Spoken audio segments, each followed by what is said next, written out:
Welcome to the Wheats on Your Mind podcast. My name is Aaron Harries. Wheats on Your Mind is brought to you by the Kansas Wheat Commission and Kansas Association of Wheat Growers. On this episode of the podcast, our guest is Vince Peterson with U.S. Wheat Associates.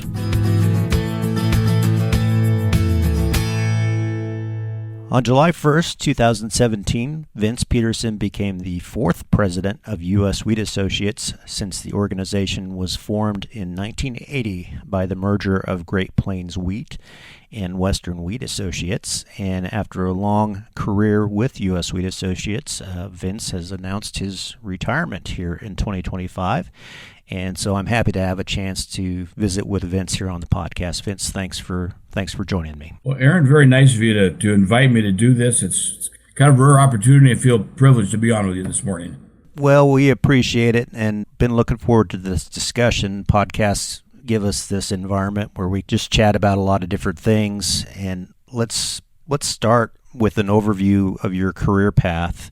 What was Vince Peterson doing before U.S. Wheat Associates?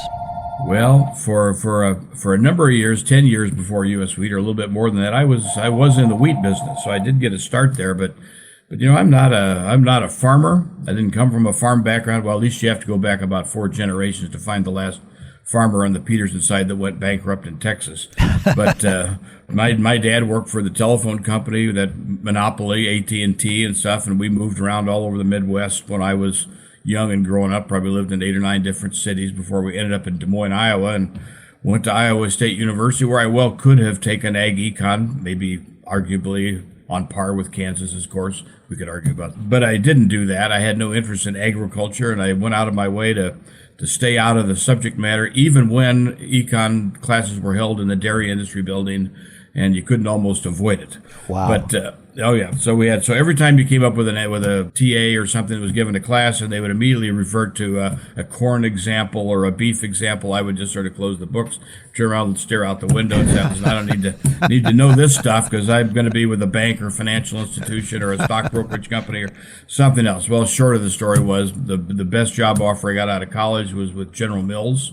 Up in Minneapolis, and they were willing to pay me $50 more than the next guy down the road, and that sounded great to me at the time. And turned out they didn't much care what your background was. They had a profile they were looking for with a person, and so I joined a team in their procurement division, and they put me over buying wheat for their flour mills.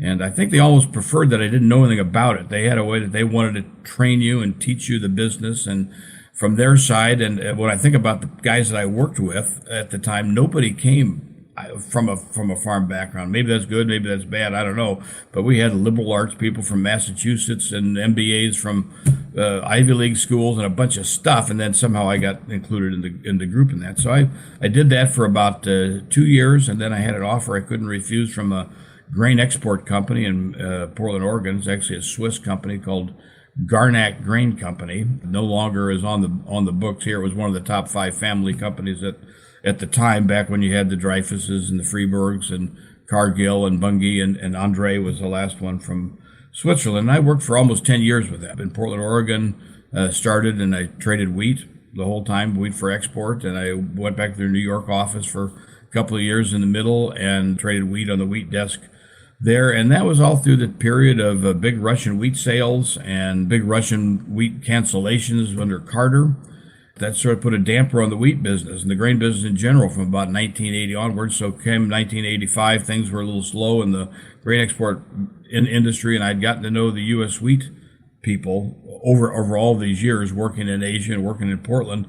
And I got to know Winston Wilson, who was the president of U.S. Wheat at that particular time, and he offered me a job with U.S. Wheat, and that sounded like a great opportunity. That was 1985, almost 40 years ago, and really haven't looked back. It's been a great time since that time. So you got kind of in on the ground level of U.S. Wheat Associates. Of course, there were its predecessor organizations, so it was not new business at the time. When you started with U.S. Wheat Associates, what was your role? A little bit of a bait and switch. Winston Wilson had told me that he had a job opening in Rotterdam, Europe at the time, and that sounded really interesting. So I came out and spent most of the day talking to Winston and interviewing with him. And about 4:00 in the afternoon, about ready to close it up, and he said, "Well, this has been great." He said, "But there's just one thing: that European thing didn't really pan out. But the opening is in Egypt. I went, Egypt? They said, mean like the one in Africa? Yes. So I hadn't prepped my wife and family yet for that. I had 3 young kids, a 1-year-old, about a 4, and a 6-year-old at the time. And anyway, decided to take the job, moved to Egypt as the assistant director for the Middle East. And after about a year, Winston changed management, and the guy who I was working for in Egypt went to do something else, and I was given a Middle East job to run. So we did that for about 3 years, from 1985 to 1988, and it was a super interesting time, both good and bad. But Egypt was actually our number 1 market at the time. We were selling 4 to 5 million tons of wheat into Egypt at that time. It was a great time to be there. Not clearly different today, but that started a movement. I was there only about 3 years, and we had some personnel changes in D.C. and Winston moved me back to Washington into a role that didn't exist at the time and doesn't now, but it's a little bit what Mike Spear does, the sort of oversees marketing stuff, but I had no administrative responsibility. I had the best job in the organization. I got to kind of travel the world, work with customers, work with the markets, all that kind of stuff, and I didn't have to do a personnel evaluation or a balance a budget, or that was somebody else's job to do that. So I did that for about 5 years, went to Rotterdam for 11 years, and then came back to D.C. in 2005 and kind of moved into this president's role some years later. Yeah, you've seen Egypt come full circle, or 180, whatever we want to call it. So how much hard red winter wheat were they importing in 85? Well, it was really not very much hard red winter wheat. They were always a price buyer. So that fundamental part of the market hasn't changed very much. What did change for a period of time, still exists, is the development of a private sector in Egypt. That came a little bit after I was there. Probably a few people would have known Dick Pryor when he was over there. There became a private sector market that developed some particular formulations that needed some stronger wheats, and that still exists a little bit today. But the bulk of that market, in terms of the purchases by the government and for the government for the subsidized system, is still pretty much unchanged, even if the vehicle for it has changed. So they're still price first, whether that's Russian wheat and Ukrainian wheat, Romanian, Central European wheat, French wheat, our soft red winter wheat when it's cheap. But boy, it's been a long time since we've done that. We've probably done more odd spring wheat cargoes to Egypt than we've done soft red winter wheat in, let's say, in the last 10, 15 years. So we should probably set the table for the discussion. Give us a snapshot of the global wheat market in 1985. It was simplified. I guess there weren't as many players. There were just the big boys, right? Yeah. So in 1985, we still had, in most places, government agency buyers. That was true almost throughout the Middle East. There even were a few remnants in Europe. That Spain had one, in fact, at that time, a governmental buyer. Brazil did. Brazil was still the Brazilian Wheat Board. Mexico had Conasupo, central buying agency. Japan, Korea, Philippines had a central buying agency. So that was really the nature of the business. So for U.S. wheat, while we worked with bakeries and flour millers down the chain, our primary focus in terms of transactional business was with those government agencies. And so that's probably the biggest change there. We went from let's say one focus of work in Mexico till, well, briefly, we had 25 different milling companies. Now that's consolidated down to a half a dozen or so as those have consolidated over the years. But now it's all private sector. And when you're working with individual businesses, that's a completely different environment than working with a government agency that's responsible for budgets and looking for the cheapest price necessarily, where a miller doesn't necessarily do that. Why did that ultimately shift from government buying agencies to private agencies? I know there's a lot of factors, and it took a lot of decades for that to happen, but what got that ball rolling? Yeah, I think you probably wrapped that up a little bit in WTO, some of those original trade agreements that were put together that required the dissolution of government intervention in some of those things. In terms of government subsidies and price controls, I think that was politically part of the dissolution of those things. I think at the same time, the economy as the world were just shifting. And you think about, just fast forward a little bit farther, up to about 1990, all of a sudden you had the dissolution of the Soviet Union. and the complete breakup of that into all these different things. So that was a huge breakup of governmental offices, whether it was in the Soviet Union, in Poland, in Hungary, and any of those countries that were behind that curtain, all dissolved into the same time. And then you saw that kind of go across South America as well at the same time. So I think there are a number of factors that probably came into it, but I think it was the inevitable end of a government control that we still see, that is still going on today and amplifying with very few exceptions. Like today, you maybe have, Japan is still involved on a level in their government. China, of course, is a whole separate subject about how much government control is there, but it is a different environment today completely. Earlier on in my career, we had the stragglers, I would call it, the Canadian Wheat Board and the Australian Wheat Board. What ultimately led to those going away?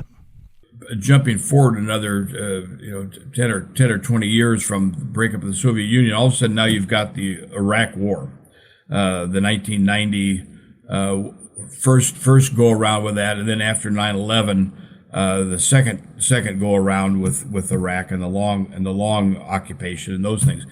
And that's when we had the sort of the competition for supply of wheat to Iraq under the UN programs and with the Iraqi Provisional Coalition Authority that was run jointly with the U.S. and Australia. And the Australian Wheat Board got involved in that in a big way, and it's kind of a history story of its own right. But we're doing some very unscrupulous things to capture a lot of that business in a big way, including funneling money off to Saddam's family and a bunch of things during that time, which eventually brought them under scrutiny of their own government, and the government essentially brought down their wheat board. That was essentially dissolved because of the activity in Iraq. Well, it was just on the tail that the only other one then that existed was the Canadian Wheat Board. And I think for a long time, the Western Canadian farmers, in a big way, didn't really like the Wheat Board. There was always a contention between the growers and what the Wheat Board was doing and the price they were receiving versus the international prices. They could see that there was a disconnect with some of that. So that was an internal thing that basically brought the end. Well, there's a political side to it that forced it, but it also was industry that did that. So I think it was 2012, if I remember right, or 13, the Canadian Wheat Board disappeared. That all became privatized, but all the Wheat Board people went to all these different private companies. So the personnel kind of stayed the same, and they were just being done by private companies, Viterra and Patterson and some of the others that formed over to become much different. That changed the face of our competition with Canada, and does so today. One of the fears we had at the time, or I personally did, was when you took the Wheat Board out of the equation, they were heavily subsidized, internally subsidizing sales to Asia. They wanted to have a presence in Asia and push that wheat out, push it to Europe and all that sort of stuff. Once that was gone, who's the biggest market, the gravitational pull for their wheat? Well, it's us. They produce 30 million tons of wheat, and there's only 30 million people up there, so there's not enough people to eat it. It's going to go somewhere. And our market is a cash market, best domestic market, no commercial problems, no payment problems, no price risk problems, no commercial risk. So now we're receiving, depends on the year, 3 million tons of Canadian wheat a year. When we used to complain about it, it was probably 1 million to 1.5 million. Yeah, I bet you wish you were going to stay on a few more months to see it become the 51st and 52nd states and see how that would be really interesting. I want to do a little sidebar here back to the fall of the Soviet Union. So how did U.S. wheat pivot when that happened? It was a big change for U.S. wheat. And you think back through the years that was a huge market for us, right. for the U.S. all the way through my career. But even prior to U.S. wheat, in those early years of U.S. wheat, former Soviet Union, along with China, were the two huge import markets for that. When that, we got into it. It graduated because we got into the if you remember back, Jimmy Carter with the grain embargo in 1980. We also pulled out of the Olympics in Russia and a bunch of other things, and Russia went other places for their grain at that time. We empowered Argentina into the business. We moved Europe into the business, in the export business. Got into a big subsidy war in the 80s, building up to that. So we were losing ground already in the forming of the Soviet Union before it finally split apart. But once that split apart, the whole synergy was gone. The poor management center was gone that caused them to import such huge amounts because their agriculture production was so poorly managed. So that really was the catalyst there. So we had a much bigger operation in Rotterdam at the time. Leading up to that time, I think that was a place we had the most number of American citizens, employees at any one time. So we had 4 U.S. citizens in that office at one time that were working Central Europe and the former Soviet Union. Guys like Jim Fromm, who spoke some Russian, Henry Stevens, who came from IGP in Kansas State as a miller. We had two other guys that were over there, and it was the biggest staff we had. So that all got changed to the point where, fast forward today, we have one America there that handles multiple regions rather than just that one alone. So it changed our focus, and particularly then when you fast forward to the switch over not only from being a big customer to breaking down as a customer to becoming our number one export competitor, and then you have to concede the largest exporter on the planet. So that's been a huge change for us, and it's caused us to refocus a lot of what we do over this long span of time. Yeah, and we'll take a look at the future here in a few minutes. Yeah. I'm curious about the messaging over your career, over that almost 40-year career, the message you were delivering to U.S. wheat customers. We talk about reliable, quality source of wheat. Has that messaging evolved much over your career? Part of the core part of that message, I would say, has not. It's become far more sophisticated because our business has become more sophisticated. We have the ability to test, to isolate, supply, and talk about qualities on a much broader scale and a much more specific scale than we did before.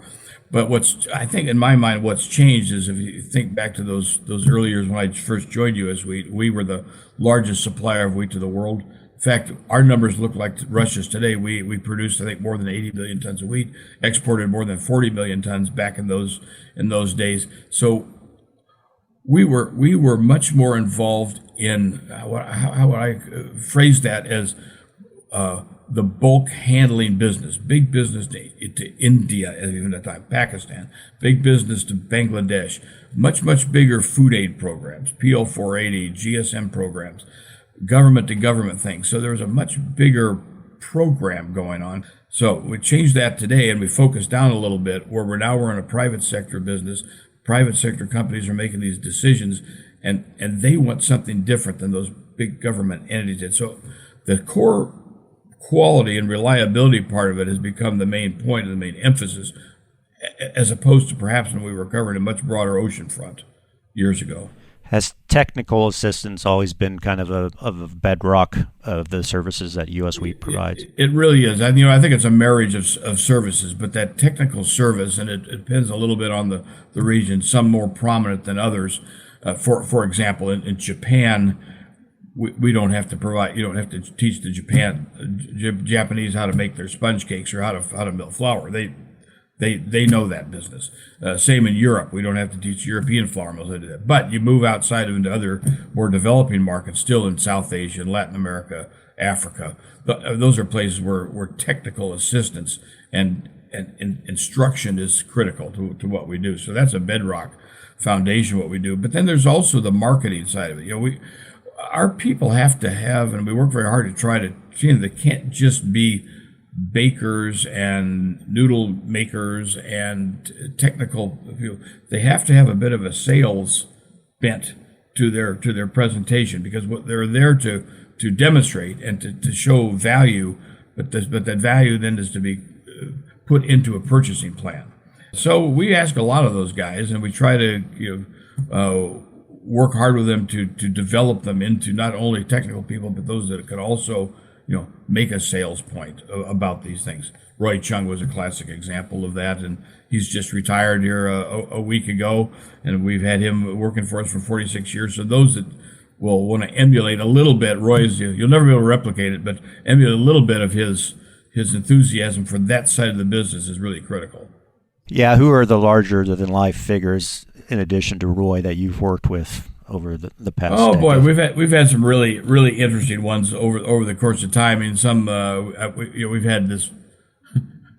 I think we probably invented diversity, equity, inclusion way before anybody ever thought about this stuff. But we've had people working overseas for us. They're really multi-talented. They're not necessarily all wheat people to begin with or grain marketers, but they all developed a talent and a niche that was probably right for the time. So we've had guys in Asia that were authors and wrote books and did a bunch of other things. We've had guys that were almost concert musicians doing different things. But when I think back a little bit, we've also had people that have made great career transitions, even from U.S. wheat over into U.S. government and vice versa. And I don't use that as a compliment completely, because I don't always necessarily compliment all government employees, and nor would I hire most of them. But we've been pretty lucky. So, for example, just over at USDA, we've got it's not much used now, but a position called the general sales manager. That at a time when we had export subsidies and export credit programs and things were big programs, was a very critical job for us. And we've actually had 3 former U.S. wheat staff people that eventually got nominated for that job. It's a politically appointed job. One of the lower level ones, behind the secretary, the undersecretaries, and those things. But 3 people have done that, gone from U.S. wheat to run that agency in USDA. That's kind of an interesting transition back and forth. 2 of them went one way from U.S. wheat over, and the other came back. The other one, I think, and I'd make mention of, kind of a Kansas boy, but a good friend of ours, but Greg Dowd, who's a wheat farmer at his heart. U.S. wheat hired him out of K-State in his graduate degree, and he worked as our market analyst for probably 6 or 7 years in Washington D.C. and then chose to leave us at that time. As just, under the last Trump administration, was appointed a USTR trade negotiator. It's a tremendously important job. Frankly, he was the right guy at the right time for us as an industry. So I think we've done a great job back and forth with U.S. wheat, with staff, with people and personalities, and it's been a really interesting mix that's helped make the company successful, both, I kind of say, on and off the field, but with current staff and with others that we have and know well that are within the ag industry someplace.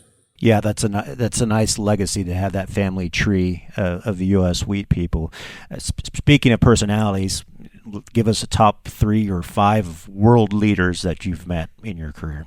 Well, that's always an interesting one. We think about. Even I do it. I think sometimes we get a little tunnel vision about our own vision of things, and we're focused on our work and getting our wheat sold, but we do lose sight sometimes of how important this business is to many countries around the world. It's important in the United States, but when you look at our country, it's a big country, and we've got a lot of other industries to fill into it. But when you look around the world, presidential attention gets put on this business. So I think the classic one probably is for about 10 years when we were trying to generate business in Cuba. And maybe Cuba was trying to generate business with the United States and get sanctions lifted.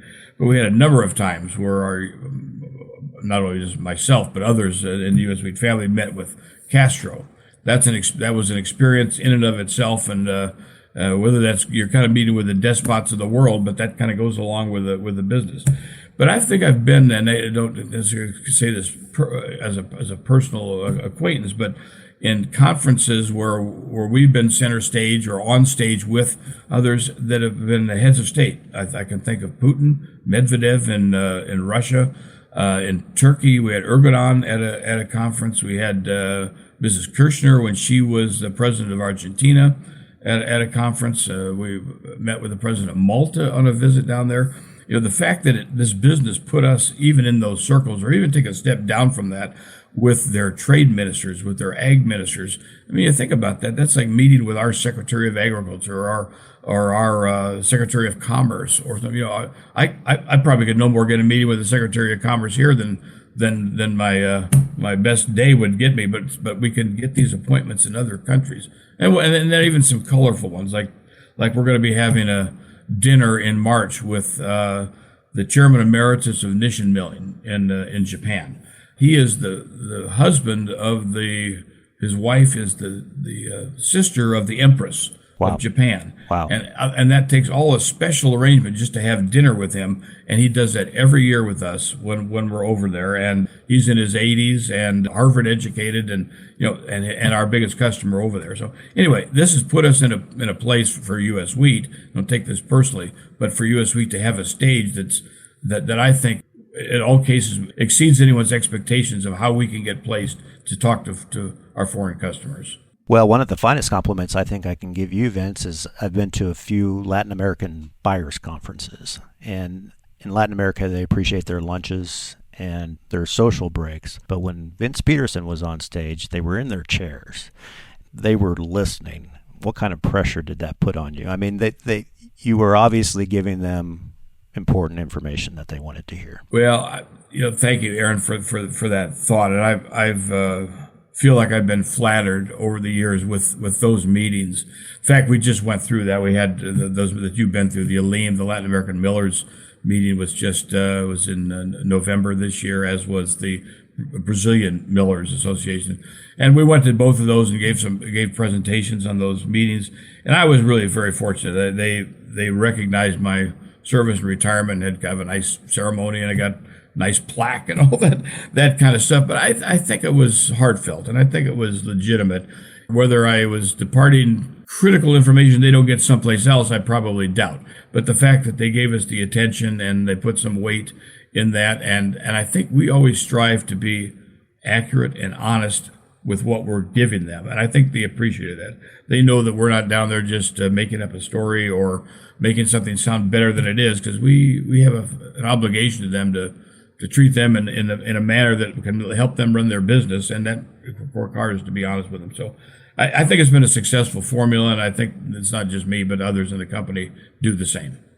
Well, one of the features of your presentation is always your crystal ball, which you've had on your desk and had in many slide presentations over the years. So I do want to give you that opportunity. We're going to do a little crystal ball discussion here on your way into retirement, on your vision. The global market evolves dramatically over your career, and most certainly will do so for wheat in the future. What does it look like? Well, interesting, that crystal ball thing sort of became a crutch. That's not particularly novel, I don't think, to use a crystal ball, but that ball exists. My dad and mom were in the antique business after they retired, and something that he had in his collection, glass stuff that he liked, and gave that to me probably, 25 years ago. It's been sitting on my desk, so I started using it just as a crutch and a lead into whatever kind of futuristic prognostications I was going to attempt to make. But it's become a kind of a trademark a little bit, but also something that causes me to actually sit and think about that a little bit. And that's why I always have ended up, probably my weakness as a CEO is I spend time doing that stuff. Putting my own PowerPoint presentations together, and because it gives me the time and causes me to take the time to actually think through markets, think through scenarios, think a little bit about the future and where we might be going. It's not only for the fun of doing it, but as to how we employ U.S. wheat resources going forward. So that's what I've used that for. Yeah, I use it as sometimes a gag, and sometimes humorous, and sometimes serious stuff and presentations. But it has been a crutch for me as well. I've borrowed your slides many a times. The background on the crystal ball is interesting, but I am going to put you on the spot and say, what does that crystal ball show right now? I've spent a little time with it because I'm starting to, as I kind of wind down my time, we got about 6 months left, I do spend a little more time thinking forward about things. I've had the ability to watch this over the last 50 years in the wheat business, 40 with U.S. wheat, and see the changes. And we've gone through what I would say 2 huge major switches in our business over that year. The first one was in Europe, where it went from about round figures, 15 million ton importer of wheat to a 30 million ton exporter of wheat through the 1980s, 70s, 80s, and early 90s. And then we went to the Soviet Union, the dissolution of that, where they went from about a 12, 15 million ton importer of wheat to a 50 million ton exporter of wheat. So we weathered those 2 things in the last 50 years. So we think, what is the next big change that's going to be coming about. So I think this part of the story is the growth of demand that's yet ahead of us. I see that mostly unabated as long as population keeps growing. If we target 10 billion, you can argue about whether that's 9.7 or 10.3 or whatever the number is going to be. And that's only 25 years from now. We're talking about moving out to 2050. 25, that's back to 2000. You think where we were in the year 2000, that doesn't seem that far back. So we look forward 25 years, not very much time. But when you put the numbers to that, and you go from an 8 billion population now to a 10, and you look at where that growth is going to come, it's primarily in non-wheat producing countries. Africa is going to add 1 billion people. South Asia is going to add 600 or 700 million, something like that. Some others in Latin America, 200 or 300 million, somewhere in that ballpark. That means the consumption is going to be rising, but their production is not going to be there to keep up. That means it's got to come from somewhere else. So the trade, in my opinion, right now is in the last 20 years has gone from about 100 million tons of world trade up to about 200 million. We're a little over that right now. I think trade is going to go to 325 million tons of global trade in wheat in the next 25 years. That's a tremendous rate of increase, but that's a tremendous opportunity for us going forward. So the question is, how do we meet that? Where do we fit in that picture? On one hand, it's tremendous amount of demand potential for us out there. And with what we've gone through with our own production constraints, and I think it's fair to call them there, whether it's the technology that we haven't been able to employ like corn and soybeans have, or it's government policy on energy and ethanol that spurred that, or it's soybean crushing. All the things that have been working against us have yet to be overcome. But as we're able to chip away at those things, maybe through technology going forward, yields, those kind of things, I think we have the opportunity to push our exports back up. If we can increase our production, let's say from this 50 million ton range, we'd have to do it a lot. If we pushed it back 15% higher on yield growth or something, we'll get back to 60 million tons of wheat. All of a sudden, we're exporting 25 to 30 million tons in the markets that are most important to us, that pay for the quality that we produce to give us the highest rate of return of any place in the globe. And those are the places we're selling to right now. So when we sell in a year like this 22 million tons of wheat, you look at where that's going, it's not going to Egypt. It's not primarily going to Africa. It's not going to the poorest places in the world. It's not going to Bangladesh. It's going to the relatively sophisticated countries of the world and the sophisticated buyers that are willing to pay for and demand the kind of price and service and reliability and consistency that we can do. So to me, the opportunity is tremendous going forward in this crystal ball. How we participate in that and how we capture that as a wheat industry, I think is maybe an unwritten chapter exactly here yet. Well, if you were king of the world and you had 5 wishes and magic wand, what would you do to position the U.S. as best as they can? You talked about technology, but what about trade and logistics? What do we need to work on that we can control? Yeah. So here's one I'll throw it out that'll probably either thrill 15 or 20% of your Kansas growers and aggravate the other 80%. I don't know, but I always said if I had the switch and could do it, I would flip hard red winter wheat to hard white wheat. Just universally switch the whole thing, because that would put us in a class of supply that doesn't exist anywhere else. Well, it exists in Australia to some degree, but even the Australians don't have the same kind of separation of quality and classes that we do. All right, is that ever going to happen? We've been messing around with hard white wheat for 25 years or something. That I suppose that story is a tough one to do, but I think that would be a huge change. And we would have a class of wheat with a better appearance, a better extraction, a better color, all those kinds, and nobody else would have that. Save Australia to do it. Freight logistics things. I still think we have work to do with our friends at the railroads. I give some credit to our former U.S. Wheat Chairman Mike Miller. He helped us set up this freight committee, the transportation committee that we have with the U.S. Wheat board and staff. I think that's been extremely successful. We've taken that from what was tongue-in-cheek, the WTF group, and when we actually started writing letters to the Surface Transportation Board and arguing for positions on rail mergers, all of a sudden we thought, we need to grow up. We need to have this is a real thing, and people are paying attention to what we say. I think that's an empowered committee and empowered function that probably needs more. I think going forward, the railroads have been good partners in a number of ways. I mean, to denigrate their way, but I still think we're being mistreated in a number of ways in terms of wheat with regards to other commodities. I don't see any reason why that should continue to go on. They do it kind of because they can, and I think that continues to put us in a difficult competitive position. The trade environment, I think, is going to be important for us. Trump is talking about re-looking at trade with Mexico and trade with Canada. We have to remember that Mexico is, for us, our biggest export market. They're on our border. They're direct access by rail. They are, in all respects, no different than an ADM milling or anyone else in the U.S. They can access our wheat just in the same way and at the same time in cadences.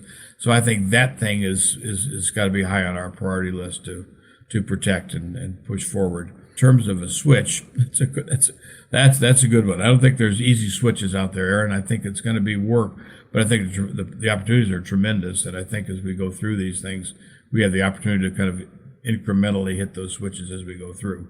What's been most rewarding for you, Vince, when you get on the airplane home from Manila or Singapore or Lagos and you're on the airplane ride home? What makes you smile? The personal side of the business, in almost every case, all those places you just mentioned and a bunch of others, I think of people that we as an organization have known over the years. First and foremost, all the credit to our overseas offices. They're the ones that are knocking on the doors, making the introductions that allow somebody like me or Mike Spear or our chairman or our growers or our board to go over there, meet those people, and all of a sudden develop these close personal relationships. So I can walk around that country room you just mentioned, whether it's in Mexico or Brazil or Lagos or Japan or the Philippines, and give you a couple of names of individuals that I personally have known over all of these years that are still there, or their families are still in business. And when I think about what we did together, sitting down in their office, maybe sitting down at the dinner table and having the kind of relationship where you walk away, you've perhaps smoothed over a rough issue that because those happen even amongst friends and colleagues in this business, or you've advanced a position that you didn't have before. Those personal relationships, I think, are what make me smile. We try to communicate as best we can the importance of international marketing to our farmers, and the Kansas farmers understand that half their crop goes overseas. What's your message for farmers about the next decade or two? Yeah, I think maybe a message. I'll think speak a little bit about maybe the message that I've taken in a little bit from farmers over those years. I started out, I said I didn't grow up on a farm. I don't have that in my background. But what I have seen working with farmers over the years, I think back to guys like Adrian Polanski, who was the chairman of U.S. Wheat back in those early years when I started, or a Joe Barry, perhaps, that was chairman of U.S. Wheat during a transitional time.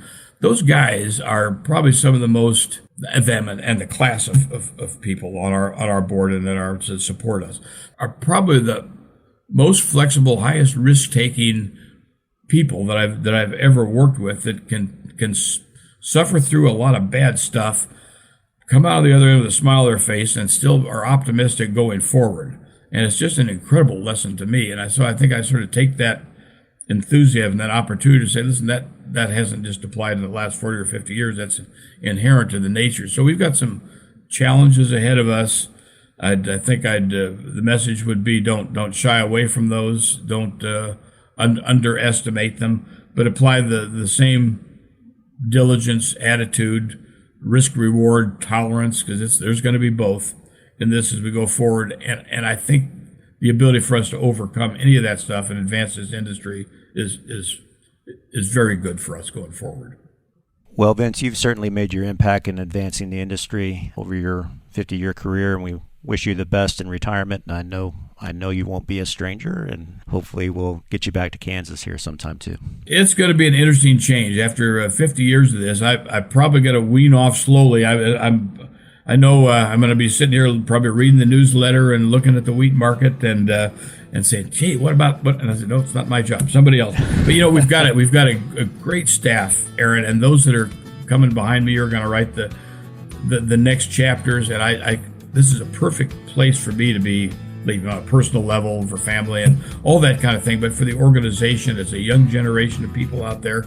They're self-starters. They're highly motivated. They're doing a great job, and they're gonna do better than we ever did in the last 40. I'm sure of it. Enjoy your well-deserved retirement, Vince. Thanks a lot. Thanks, Aaron. Appreciate being on with you.